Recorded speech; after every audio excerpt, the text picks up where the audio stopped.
আসসালামু আলাইকুম রহমতুল্লাহ। আমি দিলেন নজরুল ইসলাম। আজকে আমি আপনাদেরকে একটা গুরুত্বপূর্ণ একটা মেসেজ দিচ্ছি এবং একটা গুরুত্বপূর্ণ জিনিস শেয়ার করতেছি, যেটা সাধারণত যখন দরজা লাগানো হয়, একটা ফ্ল্যাটে বা বাড়ির মধ্যে দরজা লাগানো হয়, যদি আপনাদের দরজার মধ্যে যদি কলম পড়ে যায় তাহলে আপনারা কী করবেন? তাহলে ঠিক এইভাবে এই দরজার মধ্যে আপনারা আগে এরকম করে একটা ইটের গাঁথনি করে দিয়ে দেবেন।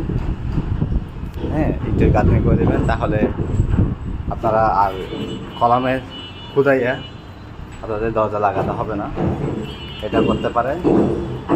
এই যে দেখেন, আরেকটা তো আমি দেখাচ্ছি সেম এই সাইডের মধ্যে সেম এটা আমরা করাই নিয়েছি, সেজন্য আর এখানে কোনো কলমের মধ্যে আর কোনো খুদাতে হবে না। ধন্যবাদ। আসসালামু আলাইকুম।